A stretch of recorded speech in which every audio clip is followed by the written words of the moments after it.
சூழல்ல ஒரு குழந்தையோட சிரிப்பு மறைஞ்சு போயிருச்சு. விளையாட போன அந்த குழந்தை திரும்பி வீட்டுக்கு வரவே வராது. இதை நம்ம யாரை தப்பு சொல்றது? இதுல கவர்மெண்டையா, நீதித்துறையவா, இல்ல காவல்துறையவா? உண்மையாவே நம்ம எவ்வளவு கடுமையா தண்டனைகள் கொடுத்தாலும், சட்டங்கள் இயற்றினாலும், தனி மனித ஒழுக்கம், சுய கட்டுப்பாடு இல்லாத வரைக்கும் எந்த ஆட்சி வந்தாலும் இந்த காட்சிகள் மாறவே மாறாது. முதல்ல நம்மளை நம்ம பாத்துக்கணும். நம்ம குழந்தைகளை நம்ம மட்டும்தான் பாத்துக்கணும். யாரை நம்பி அனுப்பக்கூடாது. இதுக்கப்புறம் இனிமே நம்ம என்ன செய்யணும்? விழிப்புணர்வு. குழந்தைகளுக்கு குட் டச், பேட் டச், ஒருத்தவங்க நல்ல எண்ணத்துல தொடராங்களா, கெட்ட எண்ணத்துல தொடராங்களாங்கிறத சொல்லி கொடுக்கணும். தயவு செஞ்சு அதை சொல்லிக் கொடுங்க. எல்லாருமே இந்த காணொலியை பார்க்குற எந்த பேரண்ட்ஸா இருந்தாலும், எந்த பெற்றோர்களா இருந்தாலும் இதை கண்டிப்பான முறையில் உங்க குழந்தைகளுக்கு சொல்லிக் கொடுங்க. அதே மாதிரி ஹெல்ப்லைன், சைல்டு ஹெல்ப்லைன் நம்பர், அது ஒன்றும் ஃபாரின் நம்பரோ இல்ல 10 டிஜிட் நம்பரோ கிடையாது, வெறும் 4 டிஜிட் நம்பர். முதல்ல அந்த நம்பரை எல்லாருமே பதிவு பண்ணி வச்சுக்கோங்க. நம்ம காணொலியிலேயே அந்த நம்பரை நம்ம பதிவிடுறோம். இந்த நம்பரை மறக்காம எல்லாரும் வச்சுக்கோங்க. எந்த நேரம் குழந்தைகளுக்கு, அது உங்க குழந்தையாகட்டும் இல்ல எந்த குழந்தையாகட்டும், எந்த நேரம் குழந்தைகளுக்கு எந்த ஆபத்தாக இருந்தாலும் உடனடியாக அவங்களுக்கு அழைப்பு விடுங்க. இனிமேல் நம்ம இதை தான் பண்ணணும்.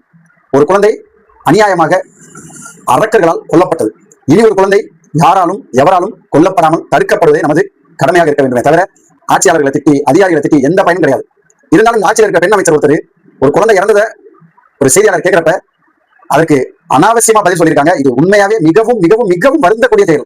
ஏன்னா அதே பெண்மணி தான் ஓட்டு கேட்கிறப்ப அவ்வளவு ஆக்ரோஷமா பெண்கள் பெண்கள் பெண்கள் பெண்களுக்காக மட்டுமே அந்த பெண் ஆட்சிக்கு வந்த மாதிரி அவ்வளவு ஆக்ரோஷமா பேசினாங்க.